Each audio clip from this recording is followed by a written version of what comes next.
This is Twit. You may have noticed that Kevin is wearing an amazing pair of Google Glasses. This is the new prescription style of Google Glass that goes with your regular prescription lenses. And Google is working hard to make the world safe for Google Glass. The company is lobbying state officials to stop them from banning Google Glass behind the wheel. All of this raises the question, is driving while wearing Google Glass dangerous? What do you think, Kevin? Is it dangerous to wear Google Glass while driving? I know you've done it. Well, everyone knows I've done it because in that post I actually put pictures of me driving from with Google Glass. So I'm probably going to go to jail or get a ticket for that post. But I see both sides to this, Mike. Clearly, safety should always be first and foremost the most important thing when it comes to being behind the wheel of a car or any other vehicle for that matter. I don't find, though, through my own usage, that Google Glass really distracts me when I'm driving. There are so many other distractions everybody's already dealing with. Just looking down at your radio, looking at your GPS in-car navigation, looking at signs that are going by as you are driving. All these things are moving, taking your eyes off the road.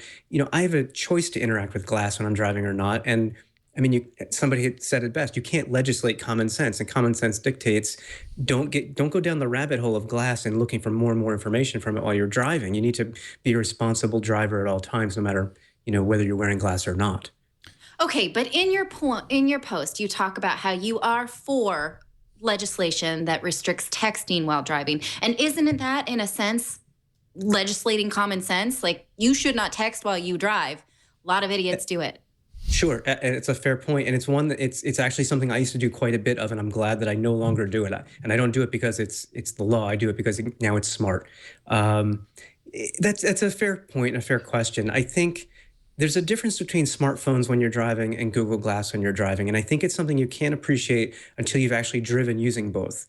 Having said that, when I used a smartphone while I was driving, again, it's something you have to reach for, something you have to look down. Then you've maybe got to unlock it. You have more interaction points that are distractions, as opposed to glass.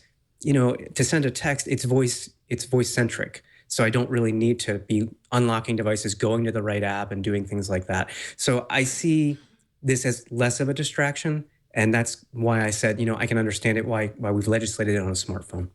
But can we also think of this not from a technological standpoint, but from a neurological standpoint? There's plenty of research out there that says the human brain just is not good at multitasking. And that's a virtue that for some, it's not even a virtue. It's something we considered a virtue at one point in time, which I don't think we should. So can we sort of wrap our brains around all of this information while we're doing something that is very dangerous and you can take other people? I'm not trying to lead the witness here, and obviously You're badgering the witness. I'm getting fired up. I'm sorry I'm getting fired up about it, and I don't mean to be so partisan, but, a car is a dangerous thing. You can kill my family with it, right? So why are we being so capricious about something that may or may not be dangerous if it can be dangerous?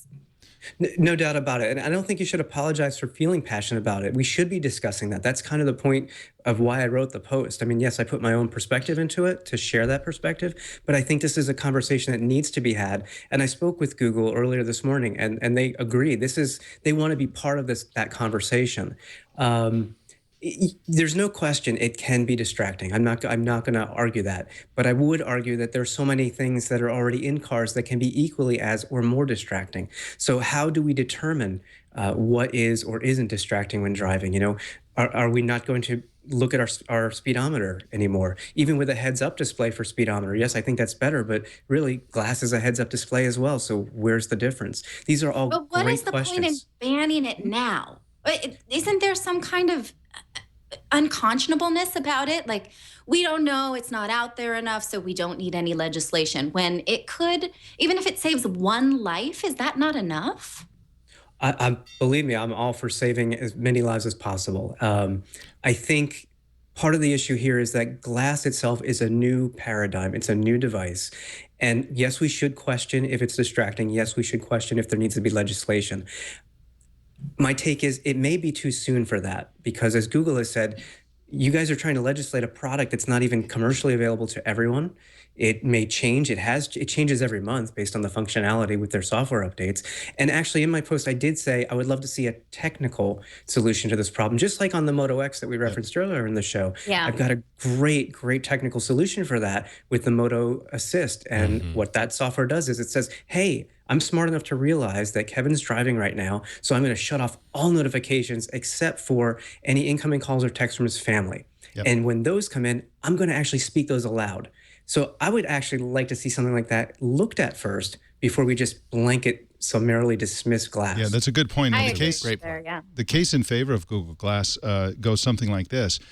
There are apps coming out already, even though Google Glass is not available in the market, that can save lives. For example, there's one glassware app that if you nod, as if you fall asleep, you nod forward, the motion detector in glass will zap you with the bone conduction and wake you up and flash an alert saying, hey, it looks like you're falling asleep, pull over.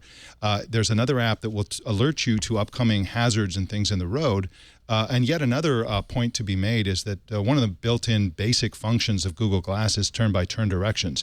Now, people already use GPS in their cars, either mounted in the car, oftentimes on the dash.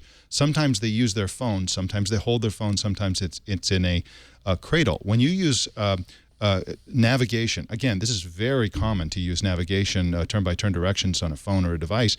If it's on the dash, it's actually covering part of your field of view. With Google Glass, it's covering a similar part of the field of view. It's essentially the glass the screen is about where the mirror is in your car. It's up and off to the side, except for a slight turn of the head puts it out of the way. You can move it around by just turning your head, which you can't do with devices mounted on the car. And for people holding a phone, using one hand to hold a phone, which again is very common, and they have to look all the way down to see it. That's way more dangerous than getting turn-by-turn directions from Google Glass. Okay, so here's my solution. I thought about this a lot. If someone wants to create it, I want some credit, is a Chromecast to your windshield. And then you get that directions right there. What do you think? So a heads-up display on the windshield. Yeah. Do you like it? I like it. Okay. All right. Someone so go make it. we recorded this, so this is out there. This is like first prior, whatever it is in the You patent put world. your Chromecast right in your cigarette adapter, and then you got the turn-by-turn directions right on your windshield, and you don't have to look down at anything. I'm not even sure Google has thought of Chromecast in the car yet. Yeah. You could be the first, Natalie. Yes. I'm a genius. Yeah. The only My downside is $1 million idea. the only downside is somebody's going to put Flappy Birds on that windshield. That's right. And You the just other know it. the other downside That'll is get hacked. the other downside is they're already using the Google Drive brand. Too bad. That's true.